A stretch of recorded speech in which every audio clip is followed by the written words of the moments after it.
Can't you even prepare properly? Hurry up and serve the food. Don't embarrass my mom like this. Huffing and puffing, Michael stormed out of the kitchen with an extra bottle of wine in hand. Of course, he never gave the slightest indication of helping. Silently, I began cleaning up the broken dishes. I'm so done with this. Why is it always just me? What happened? Just then, Jonathan, my father-in-law, who seemed to have arrived late, poked his head into the kitchen. Probably having heard the sound of breaking dishes. Seeing the array of dishes laid out in the kitchen, he looked surprised. All this. Don't tell me you did this all by yourself. With a sense of resignation towards Jonathan's attitude, I informed him with a touch of self-deprecation. It's always like this. I then gathered the broken pieces of dishes and stood up. Seeing me like this, Jonathan seemed at a loss for words. The sight of me, evidently more worn out than the last time we met, shifted his surprise to anger. I'll ask my wife what she intends. You come too. After telling me that, Jonathan led me to the living room. My name is Sarah, 32 years old. I've been married to Michael, who is 3 years my senior, for almost a year now. I had been working as an outpatient nurse at a small pediatric clinic since before I got married, but I recently switched to a general hospital in the same city for skill development. If it's been a year since the marriage, I believe it would still be considered newlywed by general standards. However, from day one of our marriage, we've been staying at my in-laws' house with my mother-in-law, Linda. The reason was that my husband wished it so, concerned about his mother who was left alone because his father was on a long-distance work assignment. At first, I also thought having more people living together would be reassuring. I believed we could help and support each other during busy times. But I soon came to understand painfully that this was a huge misunderstanding. Sarah, that's terrible of you. It was the morning after my first night shift since changing jobs. After managing to complete the unfamiliar work shift from midnight to 8:30 a.m. and returning home exhausted, I was met with a single displeased comment from Linda. It was 9 a.m. Due to a scheduling mismatch, Michael had already left for work. This time of the day is when neighbors frequently pass by our house. Whether she knew this or not, Linda confronted me loudly enough for neighbors to hear. How come you didn't prepare breakfast just for me? You meaning what? Well, breakfast? Confused by the sudden accusation, I pondered its meaning and felt perplexed. Because I had prepared breakfast for two before leaving for work last night. Most likely, Michael ended up eating his mother's portion as well. Even if I pointed this out, Linda wouldn't budge, insisting it was my spiteful act. In the end, I had to prepare her breakfast again, rubbing my sleepy eyes. Having an inflexible daughter-in-law is such a hassle. Even after having me prepare breakfast again, Linda didn't utter a single word of thanks. Instead, after taking just one bite, she complained about the taste being too strong and the food being too salty. But with my head foggy from sleepiness, I ignored her complaints and tried to leave the room as soon as possible to get some sleep. However, Linda coldly called me back just as I was about to leave. Wait a minute, Sarah, where do you think you're going? There are still dishes to be cleaned up. I'm sorry, Linda. I've just come off a night shift, so could you possibly take care of the cleanup? What? What are you talking about? Cleaning up is a part of cooking. Besides, since cleaning and laundry are your responsibilities, I've made sure to leave them for you. So if you're going to rest, could you please finish those first? Could I possibly do it after I've rested? What kind of selfish thing to say? You're the homemaker of this house now, aren't you? Well, I'm not heartless, so it would be different if you had kids. But you don't have any now, right? I'm on it. It seems I won't be allowed to rest just yet. Forced to whip my leaden body into action, I ended up doing all the chores as ordered by Linda. I'll take care of the household chores once you have kids, has become her recent mantra. And it implicitly means, why haven't you had children yet? Since Michael is her only child, Linda probably places too much expectation on me to bear her grandchildren. My friend's daughter-in-law got pregnant during their honeymoon, and another has already become a mother of 3. I'm incredibly envious. I also want to see my grandchild soon. Even without being told, I too wish to be blessed with a child soon. At the very least, it would free me from these daily jibes. But it hasn't happened. Over the past year, I've taken care of my health, tried supplements, and attempted everything that's said to be beneficial. I've tried everything I could think of. Despite all that, why? After finishing the tasks with great effort, I turned back to Linda, this time determined to tell her, I'm going to rest. But before I could speak, she smiled sweetly and said, "Thanks for your hard work. It's about time for lunch. Pasta would be fine." In the end, I was able to go to sleep only after the clock's hands had significantly passed noon. "Hey, Michael, let's have a talk about the fertility treatment. The doctor at the clinic said it's important for both of us to come in so they can create a proper treatment plan. Can you keep this Saturday free?" One night, when Michael's overtime and my work shift didn't overlap, I shared with him the results from our recent visit to the fertility clinic. Though it was just an initial consultation involving submitting a basal body temperature chart, blood tests, and a brief interview. What? What's this all about? This is the first I'm hearing of it. I mentioned that I was worried about not having children, and you suggested I visit the clinic. Yup, I said that, but why do I have to go too? I understand his confusion. Although gynecology wasn't my field, I initially believed that fertility treatment was something women had to tackle on their own. That's why I went to the first appointment by myself. But there, Dr. Brown explained that treatment requires the cooperation of both partners. For a successful pregnancy, not only the wife's but also the husband's reproductive health is crucial. Semen volume, concentration, motility, and sperm morphology are all important factors that need to be checked. Depending on the results, it could significantly affect the treatment plan. In other words, Michael's semen analysis is quite important for fertility treatment. That's why I need you to come for the treatment plan explanation. You're the only one who needs to listen. Anyway, it's got nothing to do with me. That's not true. It's a matter for both of us, isn't it? Put yourself in my shoes, being asked when we're having a kid every time I see your mother. Don't speak ill of my mom. It's your infertility that's the problem. Just get it treated quickly. That's why I need your cooperation.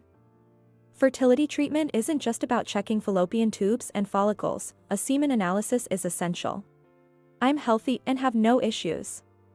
Our sex life is fine, and I have plenty of volume, right? So, there's no need for a test. Then prove it. What if my colleague sees me there? Are you trying to embarrass me? In any case, I absolutely won't go. Did I make the request in the wrong way? It seemed to upset Michael, and he ended the conversation by pulling the blanket over his head and starting to snore loudly. Looking down at Michael, I let out a deep sigh. I believe that night shifts symbolize one aspect of nursing as a unique profession. While the arrangement of night shifts varies by medical institution, at my new job, we typically work 3 shifts. Besides day shifts, there are 4 to 5 night shifts per month, and including evening shifts, about 8 night shifts in total. But it's not the irregular work schedule that's the hardest. It's the volume of tasks assigned by Linda when I'm at home. Nurses are supposed to be exempt from day shifts after a night shift, but since I have to take care of household chores, I essentially have no days off. If I had known this reality awaited me, I would have never considered changing jobs. Linda became more demanding after our first year of marriage. Looking at her now, it's hard to believe, but right after we got married, she wasn't so overtly imposing household chores on me. Could it be because I still haven't been able to conceive? After enduring such a life for just over 6 months, my body, which was once slightly plump and healthy at the time of our marriage, has now become skeletal. With my flesh wasted away to the point where my bones are protruding, transforming into a clearly sickly figure. However, strangely enough, it seemed that both Linda and Michael were completely oblivious to the changes in me. Perhaps because we see each other every day, they might not notice the gradual changes. Then came a day in summer. Michael approached me with a plan, looking excited. We're going to celebrate Mom's 60th birthday this Sunday. She's really looking forward to inviting a lot of her friends. So I'm counting on you to handle the preparations. Saying this, he handed me a piece of paper. Written in Linda's handwriting were the names and contact details of the guests, the menu for the meal, specifications for the dinnerware to be used, the order in which the dishes were to be served, and even the brands of drinks to prepare, all detailed meticulously. What was astonishing was the number of guests and the schedule. Of course, Jonathan's name was on the list. 10 people? To prepare meals for that many people, with this many dishes. And on Sunday, I'll be just off my night shift.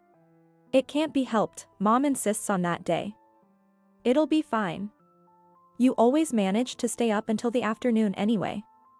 The birthday party is at noon. So it shouldn't be a problem. Saying that, Michael left the room, leaving me in a daze. I bet neither of them will lift a finger to help. In my numb mind, I was strangely certain of this. And then came the morning of the 60th birthday party. As usual, after coming off a night shift, I staggered home and went about the household chores and preparations as Linda directed. Having done the laundry and cleaning the night before, turned out to be a saving grace. But some of the groceries I had bought in advance were apparently eaten by Michael, forcing me to go shopping again. Due to this mishap, guests started arriving at the house before I could even begin preparing the main dishes. While Linda, dressed to the nines, entertained the guests, I hurriedly prepared the drinks, a few appetizers, and glasses. I hoped to have the main dishes ready while they enjoyed those. Despite already being significantly behind schedule, I still continued to work as hard as I could. However, once time is lost, it's not easy to make it up. "What are you doing, Sarah? You're behind the schedule." It seemed that Linda had instructed Michael about something, and just when the main dish was nearly finished, he came stomping into the kitchen. Seeing that the plating was not yet finished, he frowned deeply. "What? It's not ready yet. Can't you even prepare properly? Hurry up and serve the food. Don't embarrass my mom like this." Grumbling, Michael forcefully grabbed the wine bottle I had set aside to rest. At that moment, a stack of plates I had set aside for plating toppled over, falling from the counter and shattering into pieces. My face turned pale because those were Linda's favorite plates. But Michael remained unfazed. "Don't stack them like this here." With just that comment, he left the kitchen. Of course, he showed no inclination to help. I crouched down on the floor and began silently picking up the broken pieces. I'm so done with this. Why is it always just me? What happened? At that moment, I heard a gentle voice. Surprised, I turned around to find my father-in-law, Jonathan, who seemed to have arrived late. Standing at the kitchen entrance with large bags in hand. It seems he came after hearing the sound of the broken plates. "Oh, did the plates break? Are you hurt?" His words, purely out of concern and without any scolding for the mishap, almost brought me to tears. Well, it feels like it's been quite a while since someone spoke to me so kindly in this house. After all, the last time I saw Jonathan was back during Christmas holidays.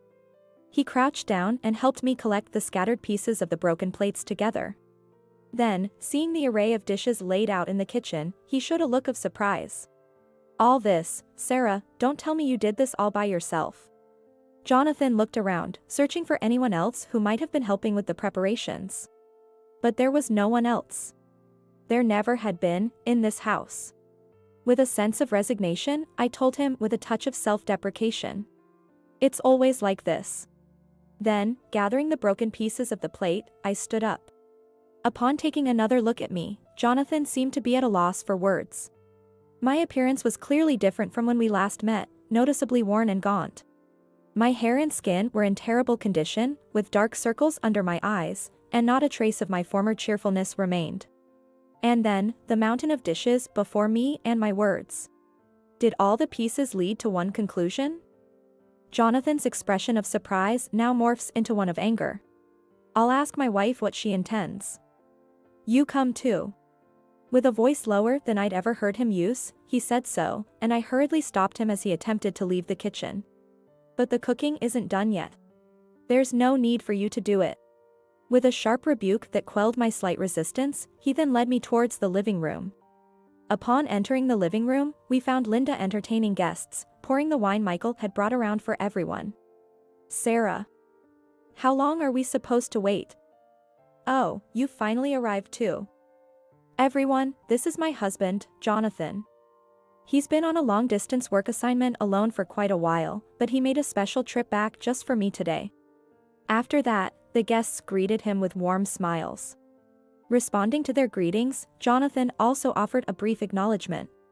"Hi everyone. Thank you all for coming to today's party. And I am very grateful to you for always supporting my troubled wife." "Excuse me, darling. It's not nice of you to call me troubled wife at such a special celebration. A troubled wife is still a troubled wife, in the truest sense." "What?" At that remark, the previously warm atmosphere in the living room instantly fell silent. I was standing behind Jonathan, but he made me stand next to him. And he turned to face the guests again.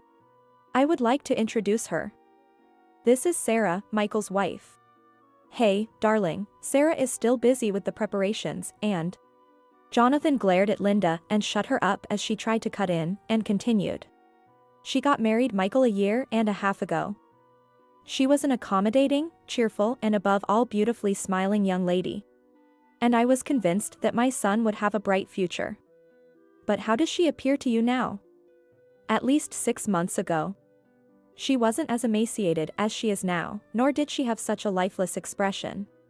As Jonathan paused, whispers among the guests started to emerge, saying things like, "She surely looked different from the photos." And, "She's clearly lost too much weight." Listening to these murmurs, Jonathan then turned back to Linda. "Explain why Sarah has changed so drastically." "Ah. I don't know. Maybe her job is too demanding or what?" "Oh, don't you remember I told you she switched to a hospital with night shifts at the start of the year over the phone? So are all of Sarah's colleagues in this state of health as well? If so, that's a clear violation of labor laws. I'll have to contact the medical labor union." "But that is..." "Still playing dumb, are you? I just heard it all, that you were always forcing her to do all of chores without any time to rest. Even today, she's just off a night shift. Despite you knew she was in such a condition, did you leave her alone to prepare for such a big party?" "That's right." On the way from the kitchen to the living room, I had confided everything to Jonathan. How I had been treated almost like a housekeeper for the past 6 months, with hardly any time off. As Linda turned her face away, unable to refute, Jonathan then sternly looked at Michael. "And you, Michael. Knowing that Sarah was going through all this, why haven't you done anything?" "Well, it is. I mean, it's the matter only between Sarah and Mom, right? It has nothing to do with me. What did you vow at your own wedding? To protect and support her, to make her happy, didn't you? Does she look happy to you now?" "Well, yes, there were times when I thought it was a little too much. But Mom said if we have no kids, it's just normal. If you're a man, you should prioritize your spouse over your mother. Have you forgotten that your marriage broke down because both of you cornered your ex-wife like that before?" At Jonathan's words, Michael turned bright red and fell silent. And I, too, in sheer surprise, gaped and looked up at Michael. I knew Michael had been married before, and I had decided to marry him fully aware of that fact. But it was completely news to me that his ex-wife had been treated in the same way as I am now. But while I was surprised, a part of me strangely felt a sense of realization, as if thinking, well, so it really was like that. Let me be clear, since she doesn't have children, it's only expected that she should be able to manage this much work. It is unbelievable that they've been married for a year and a half and still haven't been blessed with children. She falls short in so many ways as my son's wife. Even if she were infertile, there's no blame in that condition itself. Your argument is nothing but a misplaced outburst. Who do you think you are, saying such things so arrogantly? How could you, who have been away from home for so long, understand my feelings? You couldn't possibly understand, could you? Surrounded by people who constantly boast about how happy they are with their grandchildren, do you have any idea how miserable that made me feel? It was tough. I wanted to meet my grandchild so badly. With that outburst, Linda finally broke down in tears. While I felt a bit of pity for her in that state, it couldn't erase the physical and emotional pain I had endured for over 6 months. If the same was done to Michael's ex-wife, then I find it even more unforgivable. It's impossible for you to meet grandchildren. I'm sure they will never come to you in the future. After stating my position firmly, I thrust a few pieces of paper in front of Linda. These were items I had taken from my room just now as Jonathan and I were moving here. They were the test results from the fertility treatment clinic. Blood tests, AMH, hysterosalpingography, anti-sperm antibody test, and others, all normal. My body is healthy. If the situation was the same with his ex-wife, there's only one conclusion. The problem lies with Michael. What? You must have had some inkling, right? That's why you were so reluctant to get tested, wasn't it? Yet instead of defending me, you treated me like a housemaid along with your mother. Until now, I kept quiet about these test results because I still loved you. But after being yelled at again today, and you not even lifting a finger to help, and then finding out you treated your ex-wife terribly too, I just don't care anymore. Michael, let's get a divorce. Wait, hold on. Me? Infertile. That can't be. It's a lie, right? If you think so, you should get tested properly. Well, whether the results are good or bad, it doesn't really matter to me anymore. With that final statement, I turned my back on Michael, who continued to make excuses, and Linda, who was sobbing, and left the living room. Just before closing the door, I faintly heard the sound of the guests leaving one after another. Afterward, Michael and I formally divorced through a lawyer. He made a fuss, but thanks to Jonathan recording the conversation in the living room that day, it was acknowledged that I had been subjected to psychological abuse by Michael and Linda for 6 months. Moreover, when Michael finally underwent a semen analysis, it turned out he indeed had azoospermia, and Linda was furious about it. And then, after we successfully finalized our divorce, surprisingly, Linda and Jonathan decided to get a divorce as well. Jonathan mentioned, I had hoped she would reflect on and change her behavior regarding how she treated our son's ex-wife, but since that didn't happen, I had to make this decision. He apologized for not realizing the situation sooner and for not having Michael's sperm tested before we got married. A year later, rumor has it that Linda, ousted from the family home, now lives in public housing with Michael within the same city. Furthermore, it seems that Linda was cut off by her former friends as well. Moreover, through those friends, the rumor spread further, and now Michael is said to be feeling quite uncomfortable even at his workplace. And through Jonathan, I met a man and, after 6 months of dating, we got married. Jonathan said that he highly trusts the man who works for him. Now, we are living happily together. Recently, I found out I was 2 months pregnant after a checkup at the gynecologist, and I plan to share the news with Jonathan soon. After all, for us, Jonathan is not only the matchmaker but also the benefactor who saved me from a difficult situation.